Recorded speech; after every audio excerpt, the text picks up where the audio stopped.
तार के सबसे पुराने ईश ग्रंथ ऋग्वेद के मंडल 1 सूक्त 7 का 10वां मंत्र है, इंद्रम वो विश्व तस्परिहवा महे जनेभ्या अस्माकम अस्तु केवलः।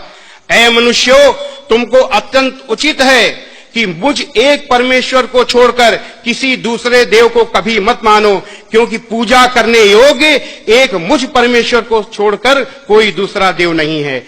श्रीमद् भगवद गीता में है, मत्तः परतरम नान्यत् किंचिदस्ति धनंजय। पूजा करने योग्य मुझ परमेश्वर से के अलावा कोई परमेश्वर नहीं है।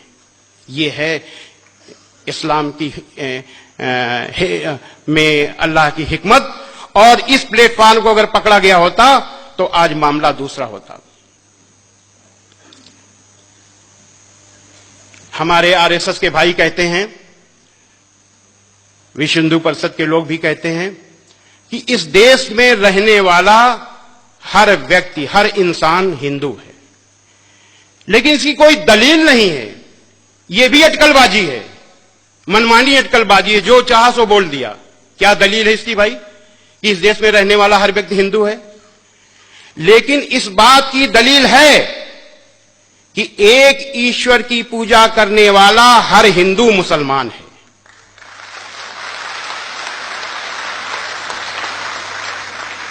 हम आप लोग नौजवान हो, हम आप लोगों से अपील करना चाहते हैं कि मुसलमान दूसरों को सबसे अधिक प्रभावित कर सकते हैं।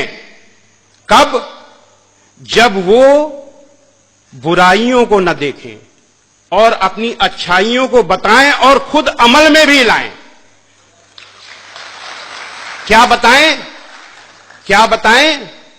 बताएं कि इस्लाम गुस्सा करने का मजहब नहीं है, इस्लाम लड़ाई करने का मजहब नहीं है, इस्लाम जबरदस्ती करने का मजहब नहीं है, इस्लाम बदला लेने का मजहब नहीं है, इस्लाम शांति का मजहब है, दया का मजहब है, माफी का मजहब है। इस्लाम दिल जीतने का मजहब है।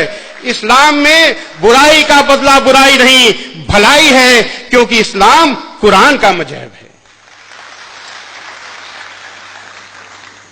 हजरत मोहम्मद सल्लल्लाहु अलैहि वसल्लम पर कुरान उतरी, उतरने के बाद आपके दिल में उतर गई, दिल से उतरने के बाद आपके कर्मों में उतर गई। कुरान की एक एक अच्छाई हजरत मोहम्मद सल्लल्लाहु अलैहि वसल्लम की अच्छाई बन गई। आपने अपने पूरे जीवन में अपने विरोधी के लिए भी बद्दुआ नहीं की, अपने दुश्मन से भी बदला नहीं लिया। जरा ध्यान दीजिए, हजरत मोहम्मद सल्लल्लाहु अलैहि वसल्लम ने उस व्यक्ति से भी बदला नहीं लिया जिसने आपकी प्यारी बेटी को ऊंट से गिराकर मारने की कोशिश की। उन अबू सुफियान से भी बदला नहीं लिया जिन्होंने आपके खिलाफ हर लड़ाई में आपके दुश्मनों का नेतृत्व किया। उहद की लड़ाई में जिसमें आपके बहुत से अनुयायी, बड़े बड़े अनुयायी शहीद हुए, आप खुद बुरी तरह घायल हुए, उस लड़ाई में भी नेतृत्व कर रहे थे अबू सुफियान। ऐसे अबू सुफियान को फतेह मक्का के दिन आपने न केवल माफ किया बल्कि ऐलान किया कि अबू सुफियान को माफी, और जो अबू सुफियान के घर में दाखिल हो जाए उसे भी माफी, जो मस्जिद में दाखिल हो जाए उसे माफी, और जो अपने घर के दरवाजे बंद कर ले उसे भी माफी। यानी किसी न किसी बहाने सबको माफी। क्यों?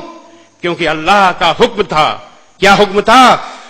कुरान मजीद के सूरा नंबर 7 आयत नंबर 199 में अल्लाह का हुक्म है, ऐ मोहम्मद माफी का तरीका अपनाओ और भलाई का हुक्म देते रहो और अज्ञानियों से किनारा कर लो।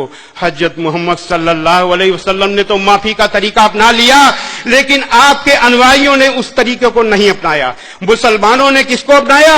गुस्सा, गुस्सा और गुस्सा, बदला, बदला और बदला। कितने बड़े दुख की बात है।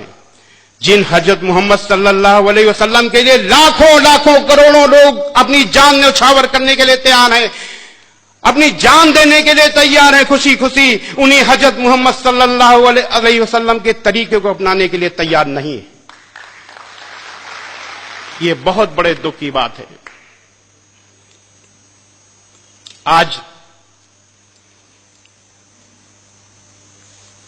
अपने को हजरत मोहम्मद सल्लल्लाहु अलैहि वसल्लम का अनुयायी कहने वाले लोग जगह जगह निर्दोषों पर, औरतों पर, बच्चों पर हमले कर रहे हैं। कितने दुख की बात है। और कह क्या रहे हैं? हम मुसलमानों पर हुए जुल्म का बदला ले रहे हैं। क्या हजरत मोहम्मद सल्लल्लाहु अलैहि वसल्लम ने बदला लिया था? अभी हमने बताया। आपने कभी भी बुराई का बदला बुराई से नहीं दिया। आपने बुराई का बदला अच्छाई से दिया।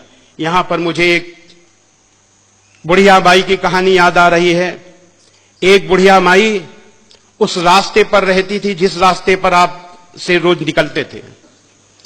वो गैर मुस्लिम थी, आपसे इतना चिढ़ती थी कि आप जब निकले आपके ऊपर कूड़ा फेंक दे।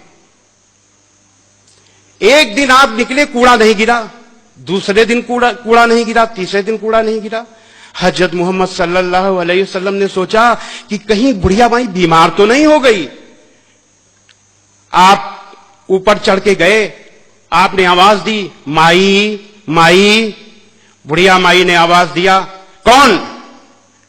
आपने कहा, मैं मोहम्मद। इतना सुनना था, बुढ़िया माई बहुत जो नाराज हो गई। अरे मोहम्मद कैसे आए? आपने बड़ी विनम्रता से कहा, माई आपने मेरे ऊपर 3 दिन से कूड़ा नहीं फेंका।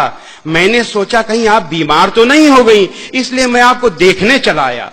इतना सुनना था कि बुढ़िया माई बड़ी जोर जोर से रोने लगी और कहने लगी, ऐ मोहम्मद आप कितने अच्छे हो, मैं कितनी बुरी हूं। मैं आपके ऊपर रोज कूड़ा फेंकती थी और आप मेरा हाल लेने आए हो और आखिरी वक्त आपकी अनुयायी बन गई। ऐसे थे हजरत मोहम्मद सल्लल्लाहु अलैहि वसल्लम।